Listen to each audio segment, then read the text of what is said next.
आज जो हमने चीज़ पढ़नी है उसका नाम है पोटेंशियल डिवाइडर। अगर हम इसके लफ्ज़ी माने देखें तो ये पोटेंशियल को डिवाइड कर रहा है बेसिकली, मतलब ऐसी चीज़ जो कि पोटेंशियल को डिवाइड करे। इस चीज़ को समझने के लिए एक कुछ चीज़ें हम रिवाइज कर लेते हैं। ये एक एनिमेशन में fed.colorado.edu की वेबसाइट से आपको दिखाना चाहता हूँ, जिसमें सी जो रजिस्टर्स हैं, दो रजिस्टर्स हैं, उनको आपस में हमने सीरीज़ में कनेक्ट करके तारों के साथ एक बैटरी के साथ जोड़ दिए। अब रजिस्टर्स बेसिकली क्या होते हैं कि वो करंट को फ्लो को रोकते हैं, करंट के फ्लो को रोकते हैं।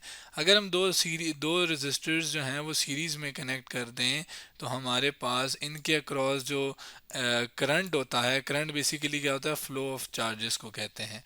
वो क्या होता है हमारे पास, वो सेम होता है दोनों के अक्रॉस, क्योंकि अगर चार्जेस ने मूव करना है तो जितने चार्जेस इधर से जा रहे हैं उतने ही चार्जेस इससे पास होके अगले से गुजरेंगे ना, तो चार्ज चार्ज जो हैं वो तो नहीं डिवाइड हो रहे। तो जो करंट है वो बेसिकली फ्लो ऑफ चार्जेस को कहते हैं, तो जितने चार्ज इससे गुजर रहे हैं उतने ही चार्ज इससे गुजर रहे हैं, तो करंट दोनों में सेम रहेगा। हाँ, अलबत्ता अगर पोटेंशियल की बात की जाए यानी वोल्टेज की बात की जाए जो कि इसके अक्रॉस होता है, जो कि बेसिकली करंट पैदा करने की जो वजह होती है उसको वोल्टेज कहते हैं ना, तो वो जब भी दो रेजिस्टर सीरीज में कनेक्ट हों तो वो दोनों के अक्रॉस अलग अलग होता है। अब देखें जैसे कि रेजिस्टर्स की वैल्यू इसकी 15 है, इसकी वैल्यू 5 ओम है, तो ये डिफरेंट है, तो इस वजह से इसके अक्रॉस जो वोल्टेज है वो भी डिफरेंट होगा। चेक करके देखते हैं, अगर हम चेक करके मैं दिखाऊं तो ये है 6.75 वोल्ट, और ये कितना है अगर मैं दिखाऊं तो वो है 2.25। अगर हम कैलकुलेटर में 6.75 प्लस 2.25 को ऐड करें तो टोटल कितना आता है, 9 वोल्ट। अब अगर हम देखें बैटरी कितना दे रही है, तो बैटरी भी तो 9 दे रही है। इसका क्या मतलब हुआ कि जो वोल्टेज अक्रॉस दो रेजिस्टर के अक्रॉस ड्रॉप होता है वो तो उसके बराबर होता है जितना बैटरी टोटल दे रही होती है, यानी दोनों के वोल्टेज को सम करने से जो वैल्यू आती है वो बेसिकली उस वोल्टेज की वैल्यू होती है जो कि बैटरी दे रही होती है। अब अगर आप देखें तो इसके अक्रॉस अलग वोल्टेज ड्रॉप हो रहा है जो कि हमने देखा, और इसके अक्रॉस अलग वोल्टेज ड्रॉप हो रहा है। तो यहाँ पे क्या करें हम, एक किस्म का आप ये कह लें कि वोल्टेज जो है या वोल्ट है, पोटेंशियल डिफरेंस है, वो पोटेंशियल जो है वो डिवाइड हो रहा है। अब इस तरह के कंसेप्ट को हमने यूज़ करना है।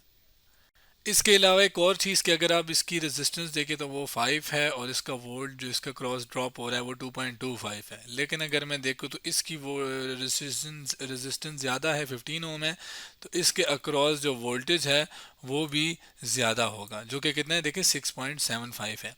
तो इसका क्या मतलब है, जितनी रेजिस्टेंस की वैल्यू ज़्यादा होगी उतना ही जो वोल्टेज ड्रॉप होगा उस रजिस्टर के अक्रॉस वो भी ज़्यादा होगा। ये कुछ चीज़ें जो कि हमारे काम आएंगी आगे पोटेंशियल डिवाइडर को समझने के लिए।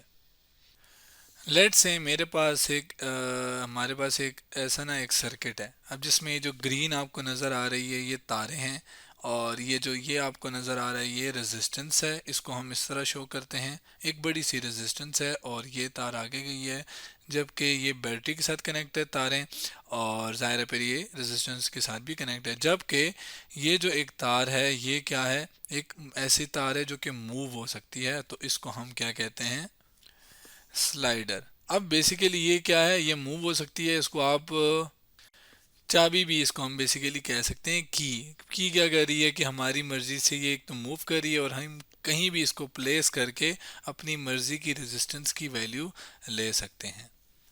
अब लेट से जो बैटरी है वो वोल्टेज दे रही है वी, और वो किसको दे रही है, इस रजिस्टर को। अब लेट से मैं कहता हूँ कि ये रजिस्टर जो है ये इसकी जो मतलब लेंथ है वो ए से लेकर बी तक है, ठीक है।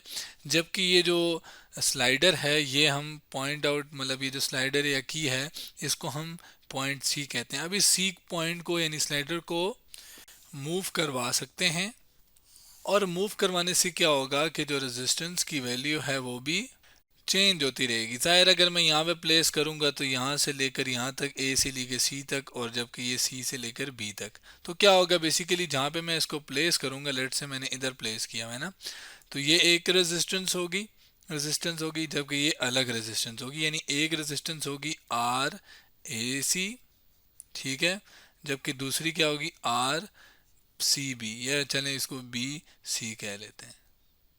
जबकि टोटल कितनी है अगर मैं बात करूं तो टोटल हमारे पास ए से लेकर बी तक है, जिसको मैं चले टोटल कहता हूं आर, या चले इसको मैं चूंकि आर ए बी है तो इसको मैं आर ए बी भी लिख सकता हूं। ठीक है, इसके अलावा जाहिर है बैटरी कोई ना कोई करंट दे रही है। अब वो करंट जो है वो इस आर ए सी से भी पास हो रहा है और वो आर बी सी से भी पास हो रहा है। चूंकि ये दोनों सीरीज में हैं तो हम अभी पढ़ चुके हैं कि सीरीज में जो करंट है वो सेम होता है, यानी इधर भी आई पास हो रहा है इधर भी आई पास हो रहा है, तो यही आई सारों में एक ही जितना ही पास हो रहा है। हाँ, अलबत्ता एक और चीज़ हमने देखी कि जो रेजिस्टेंस है उसके अक्रॉस जो वोल्टेज है ना, लेट से मैं कहता हूँ वोल्टेज इसके अक्रॉस वो डिफरेंट है। हमने देखा ना दो सीरीज में रेजिस्टर कनेक्ट थे तो उनके अक्रॉस वोल्टेज डिफरेंट था, तो ये लेट से मैं कहता हूँ कि जो आर ए सी के अक्रॉस वोल्टेज है जो कि मैं चले यहाँ से लेकर यहाँ तक है वो वी ए सी है, जबकि जो आर बी सी के अक्रॉस जो वोल्टेज है वो लेट से मैं कहता हूँ यहाँ पे वो वी बी सी है। ठीक है, तो ये दोनों के अक्रॉस वोल्टेज हो गया। मतलब कि ये स्लाइडर को यूज़ करके ये जो ये पॉइंट है, ये जो सी पॉइंट है, इसको यूज़ करके मैंने वोल्टेज को एक तो वी ए सी में डिवाइड कर दिया और दूसरा वी बी सी में। अब मैं देखना चाहूँगा कि वी ए सी का वोल्टेज क्या है, यानी मैंने इस स्लाइडर को मूव करके इस पॉइंट तक ले आया और ये वी ए सी जो है ये मैं निकालना चाहूँगा कि ये है कितना।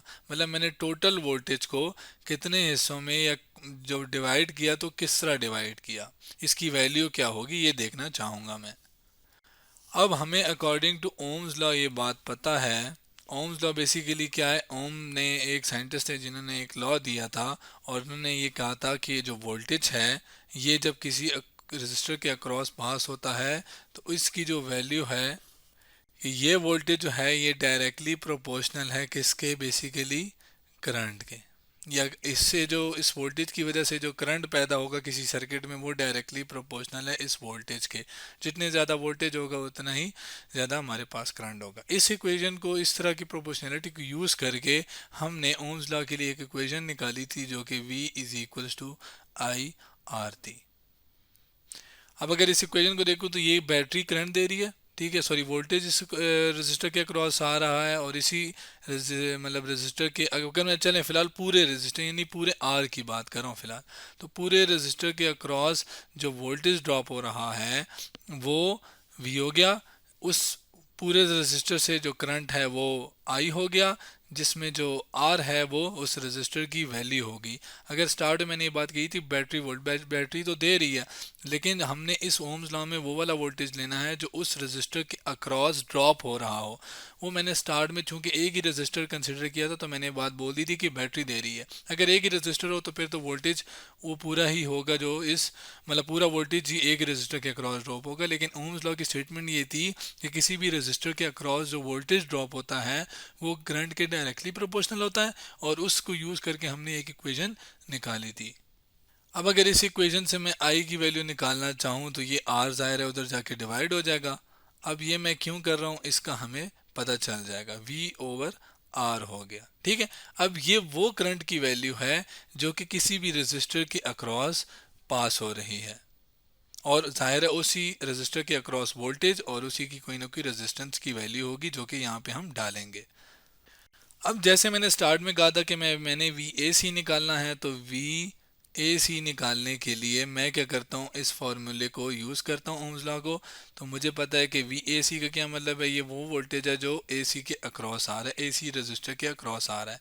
तो वो किसके बराबर होगा, ज़ाहिर है उस ए सी रजिस्टर जो है इसके अक्रॉस पैदा मतलब गुजरा हुआ करंट और मल्टीप्लाई बाय आर यानी उस रजिस्टर की वैल्यू यानी आर ए सी की वैल्यू।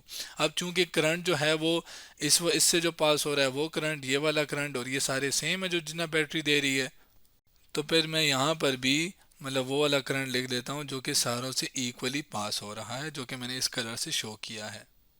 अब अगर मैं नीचे आऊं और इस करंट की वैल्यू मैं चूंकि यहाँ पे निकाल चुका हूँ और ये करंट किसके बराबर है, चूंकि बैटरी दे रही है तो बैटरी का दिया हुआ वोल्टेज डिवाइडेड बाय टोटल जो रेजिस्टेंस है उसकी वैल्यू। अब टोटल रेजिस्टेंस क्या है, बेसिकली आर है ना, यहाँ से लेके पूरा ए से लेके आर है, यानी R is equal to R A B है, जिसको मैं आर ए बी भी कह सकता हूँ और सिर्फ आर भी कहता हूँ। तो टोटल रेजिस्टेंस क्या है, आर। तो यहाँ पे मैंने इस वजह से आर भी लिखा था। तो आई ये जो टोटल करंट है जो कि बैटरी से जा रहा है, वो total voltage divided by total R यानी टोटल रेजिस्टेंस। तो मैं इस आई की जगह क्या लिख सकता हूँ, V ओवर आर, जो कि मैंने कहाँ से लिखा है, बेसिकली इसकी वैल्यू मैंने यहाँ पे डाली है। कहाँ पे बोला, सॉरी, यहाँ पे, यहाँ पे डाली है। ठीक है, अब आर ए सी चूँकि एज इट इज़ आ जाएगा, इसको तो हमने छेड़खानी नहीं की इसके साथ, तो ये R A C as it is आ गया, जबकि नीचे इधर वी ए सी भी आ गया। अब अगर आप देखें तो इस v को अगर मैं थोड़ा बाहर लिख लूँ, इस आर ई सी के इसके ऊपर लिख लूँ, यानी मैं इसको क्या कहना चाह रहा हूँ कि आर ए सी यहाँ पे आ जाएगा, जबकि डिवीजन में ये r एज इट इज़ आ जाएगा, और इस v को मैंने कहाँ लिख दिया, इधर बाहर लिख दिया। अब अगर आप इस तरह की सिर्फ इसको कंसिडर करें, जबकि इसको मैं एज इट इज़ लिख देता हूँ। अब ये जो मेरे पास एट द एंड वोल्टेज की वैल्यू आई है, जो कि किसके अक्रॉस ए सी के है, ये बड़े काम की है। इसको हमने ज़रा थोड़ा इसका देखना है कि इसका मतलब क्या है। इसमें अगर आप देखें तो आर ए सी है और आर है, आर ए सी ये वाला रजिस्टर की वैल्यू है, जबकि आर क्या है, टोटल रजिस्टर की वैल्यू है, रेजिस्टेंस की वैल्यू है, सॉरी। इसमें भी रेजिस्टेंस की वैल्यू आर ए सी है, जबकि ये टोटल रेजिस्टेंस की वैल्यू है। अगर आप देखें तो ये जो ए सी वोल्टेज है, ये इस रेशियो पे डिपेंड कर रहा है, ये R A C over R पे डिपेंड कर रहा है। अब अगर आप रजिस्ट आर की वैल्यू देखें, कैपिटल आर की, तो वो जाहिर है यहाँ से लेकर इतनी बड़ी वैल्यू, राइट, जबकि आर ए सी की वैल्यू क्या है, वो इतनी छोटी सी वैल्यू है, यहाँ से लेकर सिर्फ यहाँ तक, जबकि आर जो है वो यहाँ से लेकर यहाँ तक है। ठीक है, तो अगर आप देखें तो ये आर जो है ये ज़्यादा है, ये नीचे ज़्यादा है, जबकि ये वाली चीज़ ए सी क्या है, कम है, तो ये ऊपर क्या आ जाएगी, कम। यानी जब भी कोई कम चीज़ यानी कम वैल्यू डिवाइडेड बाय ज़्यादा वैल्यू आती है, तो उस रेशो की वैल्यू क्या होती है, लेस देन वन होनी चाहिए। तो मैं यहाँ पे लिख सकता हूँ कि ये जो रेशो है ये लेस देन वन होगी।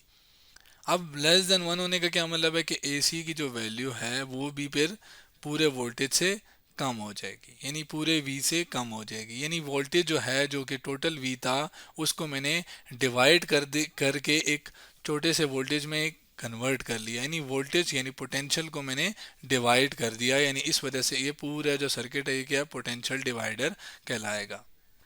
अब आर ए सी की मैक्सिमम वैल्यू मतलब ज़्यादा से ज़्यादा कितना हो सकता है। अब मैं इस स्लाइडर को अगर मूव करके यहाँ से ज़ाहिर है उधर लेकर जाऊँगा, या ज़्यादा से ज़्यादा मैं यहाँ से इधर तक ले आऊँगा, तो उसमें क्या होगा कि ये ए बी पूरा कंसिडर होगा, यानी आर ए सी जो है ना, वो सी जो है वो यहाँ तक मूव हो जाएगा, यानी आर ए सी किसके बराबर हो जाएगा, आर ए बी के, जो कि आर की इक्वल है। तो यहाँ पे मैं आर की अगर वैल्यू डालूँ तो ये आर ओवर आर हो जाएगा, जिससे आर और आर कैंसिल होके तो वोल्टेज भी किसके बराबर आ जाएगा, वही ए सी के। तो इसका क्या मतलब हुआ कि स्लाइडर की मैक्सिमम वैल्यू इस टोटल वोल्टेज के बराबर होगी। जबकि हमने चूंकि डिवाइड करना है तो इसको कहीं भी जगह पे प्लॉट करूंगा, उससे जितनी ज़्यादा ये रेजिस्टेंस की ये वाली ए सी लेके सी तक की वैल्यू होगी, उस हिसाब से हमारे पास वोल्टेज भी ड्रॉप होगा।